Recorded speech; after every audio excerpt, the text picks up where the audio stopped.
this lecture, we seek to set the parameters and framework for the birth of philosophy in the ancient world. First among those pioneers of ancient Greek philosophy, the pre-Socratics, then among the famed classical Greek thinkers, Socrates, his student Plato, and his student in turn, Aristotle. And then, of course, in the Hellenic and Roman period, a period characterized by syncretism. But first, I think it's probably useful to ask a straightforward question. What is philosophy? What do we mean by philosophy? What kind of a discipline is this? And philosophy can be characterized in a number of different ways. We could characterize philosophy as the rational pursuit of truths, truths which are conceived as answers to perennial and eternal questions. And this is one way of thinking about the various subdisciplines of philosophy. Metaphysics, or ontology, is the study of being, or the ultimate nature and structure of the universe. What is out there, and how does it relate to everything else? Ethics is the study of the nature of the good life, and the study of the nature of good itself, of value. And it's obviously closely associated with political philosophy, or the philosophy of politics, that examines the nature of political life and seeks to characterize such public virtues as, for example, justice, equality, and fraternity. Aesthetics examines the nature of the beautiful and its embodiment both in nature and in works of art. Epistemology examines the question of knowledge. We might think of it as the theory of knowledge. Specifically, it attempts to characterize the nature of truth, science and rational inquiry, and endeavors to offer criteria for each of those things, truth, science, and rational inquiry. We might think of philosophy of mind, or psychology, philosophic psychology, as the study of the workings of the psyche, the soul, or the mind, analyzing its functions and its mechanisms. And of course, natural philosophy attempts to offer us a rational account of the natural world, both organic and inorganic, again, with an eye towards rational explanation. But that's only one way of thinking about philosophy. We could also describe philosophy as an historical discipline. As such, would be subject to change over time. That would mean that different epochs are concerned with, in fact, rather different issues. For example, post-Platonic philosophy was concerned with metaphysical and ethical issues. They were really the core of its concentration and focus. Early Christian philosophy was interested in theology and metaphysics, the relationship of the divine to the human, and God's working out his providential plan in time and space. Modern philosophy, by contrast, has been concerned far more with epistemological issues, issues about the nature of science and truth and rational inquiry, as well as political considerations, as publics have emerged to become important political forces.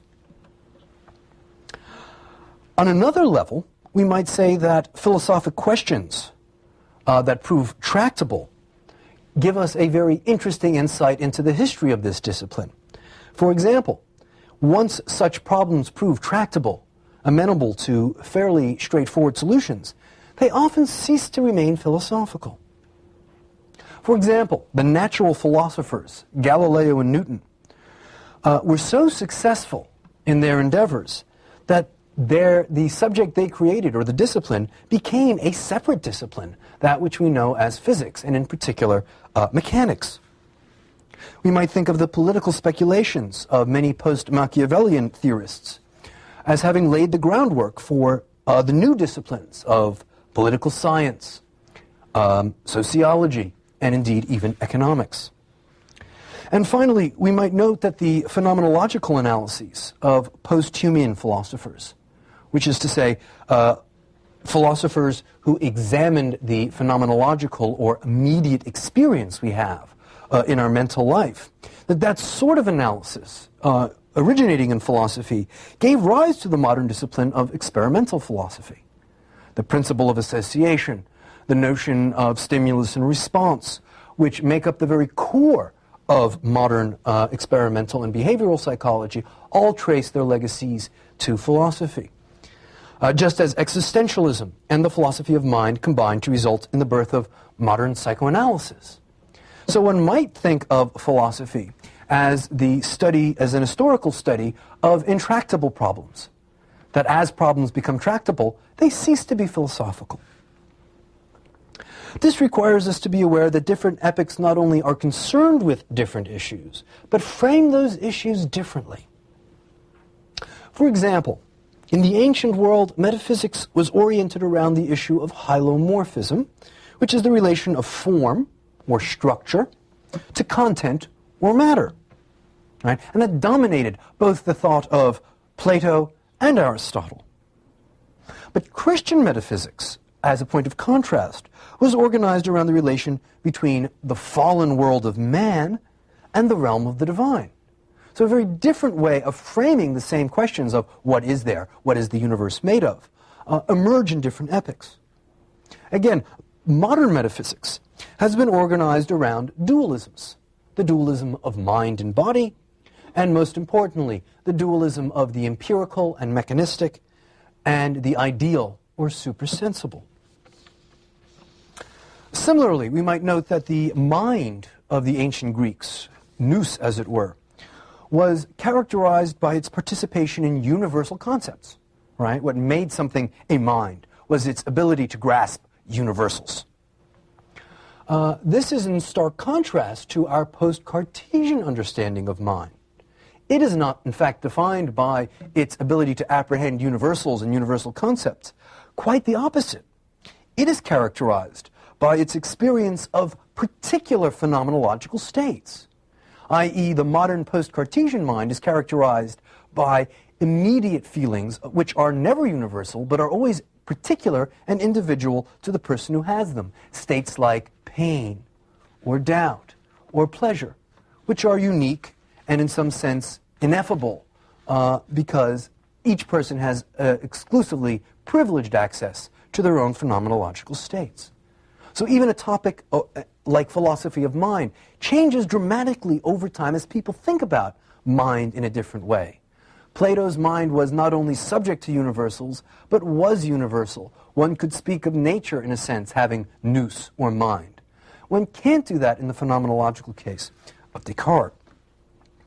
Again, the political philosophy of both Plato and Aristotle presupposed that political association was natural for man. Man is a zoon politikon, or a political animal. That was an essential part of his nature, that we would never find men outside of political associations. Contrast that to modern social theorists, like, say, Hobbes or Locke. They instead assume that the state of man naturally, what they call the state of nature, is an isolated state in which each individual lives on his own, prior to political association, and that the motivations of such individuals are always self-interested, rather than interested towards the good of the polis as a whole. This also means that philosophy and its practitioners occupy different cultural and social roles in different epochs, and this is, I think, very important. Socrates and Plato, for example, were both social and cultural critics. And they took an extremely adversarial relationship to their given cultural and political authorities. Both Socrates and Plato rejected the teachings of religious authority, principally that of Homer, and also criticized the existing democratic practices of Athens. Medieval philosophers generally found themselves in the employ of the church. They were generally churchmen or university professors who taught at universities associated with the church. And as a result of that, philosophy was conceived to be, in the words of Aquinas, the handmaid of theology. So both philosophy and the philosopher had a different social role than in the ancient world. And in modern philosophy and modern philosophers, we find again that they tend to be critical. They offer criticisms of society, or often will try to serve as cultural referees, judging the veracity, tenability, and legitimacy of various discourses and disciplines, deploying criterion of truth and rationality to judge the various arts, humanities, and sciences. But, and I think this is the third way we have to think about philosophy, philosophy is also certainly what its name implies, to translate from the Greek, the love of wisdom.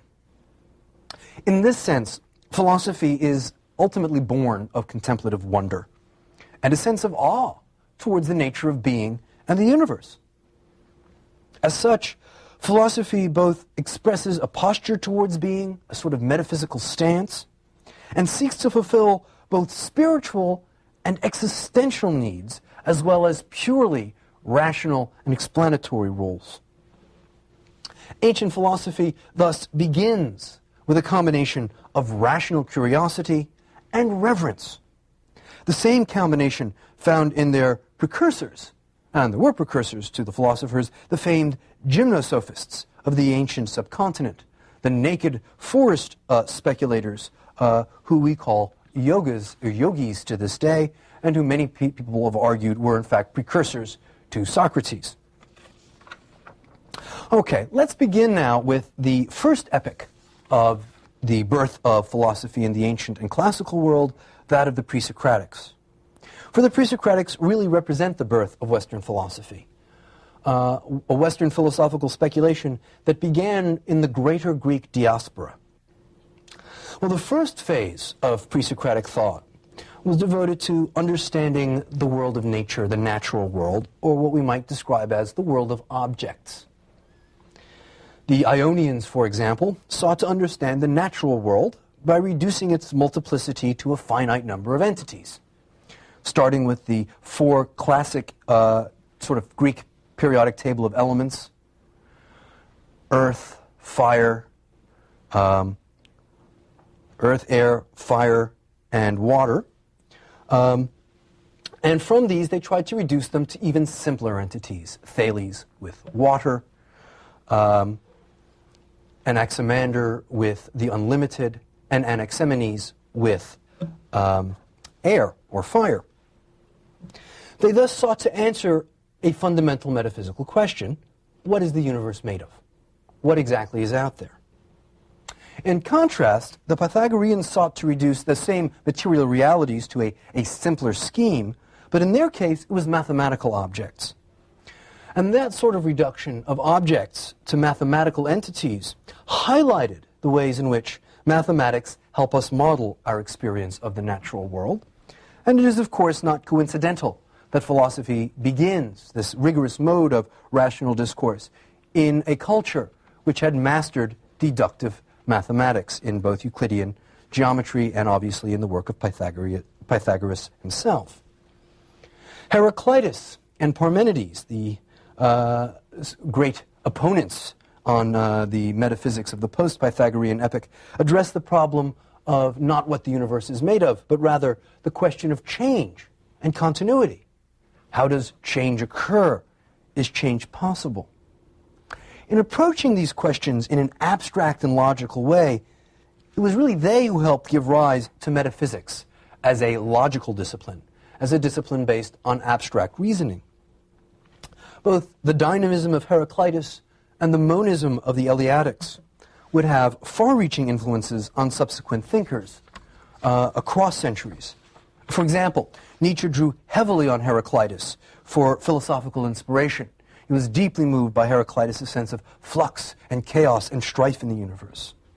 On the other hand, there are very deep and obvious affinities between the monistic cosmology of Parmenides and, say, the monistic determinism of Baruch Spinoza in the 17th century. Well, the second phase of pre-Socratic thought turned from an analysis of the world of objects or nature to the study of the human world, the world of subjects. Now, this was in fact, in part at least, the result of the profusion of doctrines about nature, each of which was equally persuasive, and each of which contradicted the others. And this profusion of equally persuasive doctrines generally tends to produce skepticism.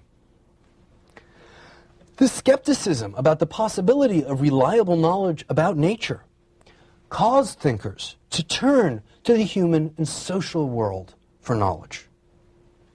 Now, both Heraclitus and the Pythagoreans had in fact offered ethical doctrines, though of a radically different nature. But the critical figures here are really the sophists, because the sophists represent the first full-blown engagement with the problems of politics, ethics, and human sociability. Their analysis was empirical. They studied constitutions, they studied political practices in a realistic fashion, and their empirical analyses and readings of political motivation and power formed the basis for subsequent political science as well as subsequent political philosophy. Particularly important was their discovery of the role of convention and custom as opposed to regular mathematical law in human affairs, which finally forced us to realize that much of our political values and social values are in fact culturally determined and conventional, vary from place to place and time to time. Well, this brings us to really the high point of the ancient world, the development of the great classical Greek philosophers, all from Athens, or lived in Athens, Socrates, his student Plato, and his student Aristotle, all of whom drew heavily on pre-Socratic traditions, as well as obviously each other's teachings, to construct what really constitute the first full-blown philosophical systems, particularly in the thought of Plato and Aristotle. Well, let's begin with Socrates, and really his, I think, great breakthrough and most important doctrine was the development of ethical rationalism, the belief that people act on the basis of what they think is good. There is no perversion of the will, which means that immoral action is the result of a failure of knowledge rather than a failure of character, and also taught that ethical knowledge was, of course, teachable. Now, the sophists had taught that morality and political order were based on convention, and were therefore obviously relative to those conventions. Socrates rejected these skeptical conclusions. Instead, he insisted that ethical truths were absolute and demonstrable, and his model of this was obviously geometry. That through carefully defining ethical terms, grasping their essence as it were, we could arrive at final and fixed moral and ethical truths. And as I've mentioned, Socrates taught that these truths were not only rational, but were teachable. And that has a profound implication for the role of the philosopher, because if one can teach virtue, and if the only thing barring virtuous behavior is a lack of knowledge on the part of people, that means that the philosopher, as ethical teacher, takes on a critical and indeed a primary role within the polis or political community, as well as the culture, as an instructor and censor of politics and morals.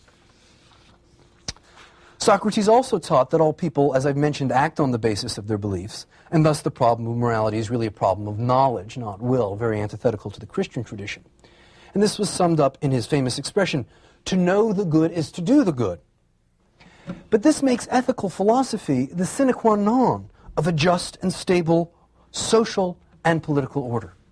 So it really placed philosophy at the center of Athenian cultural life, at least in its own understanding.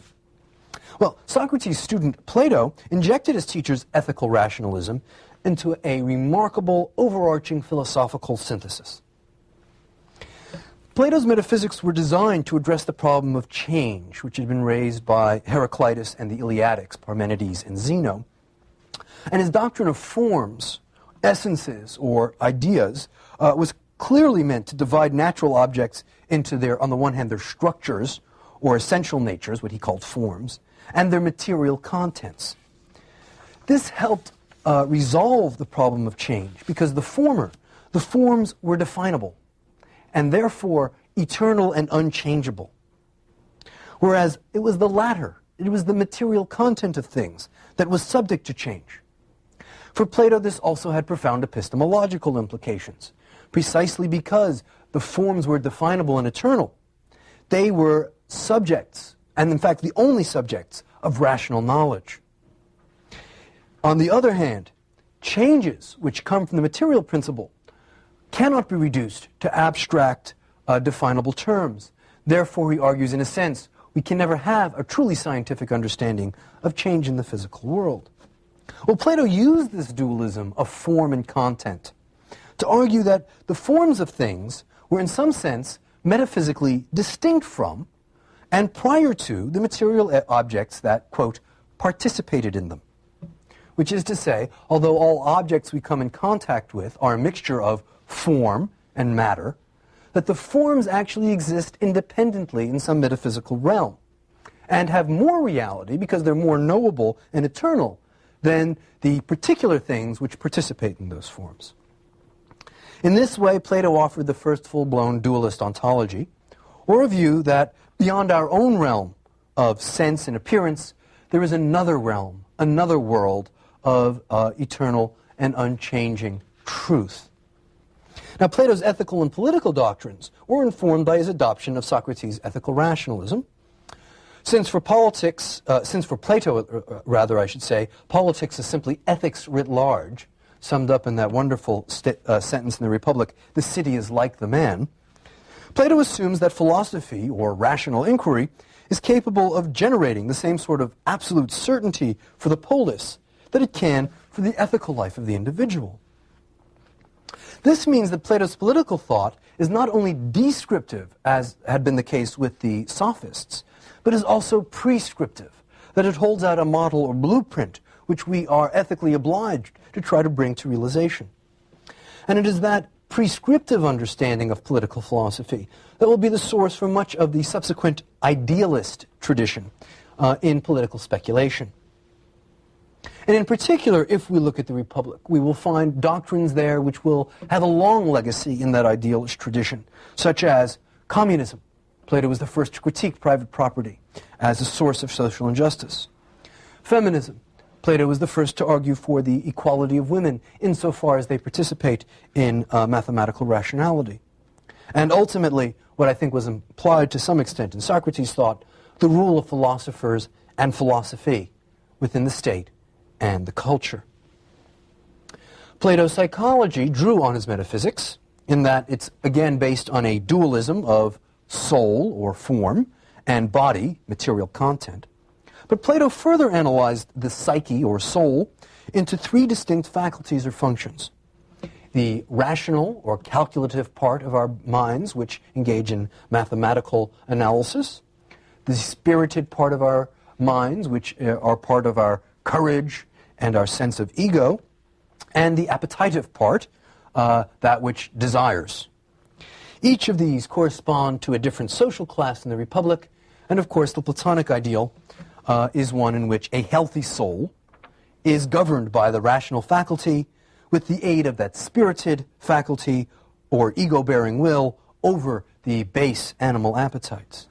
And again, this is a scheme that would have a very long history.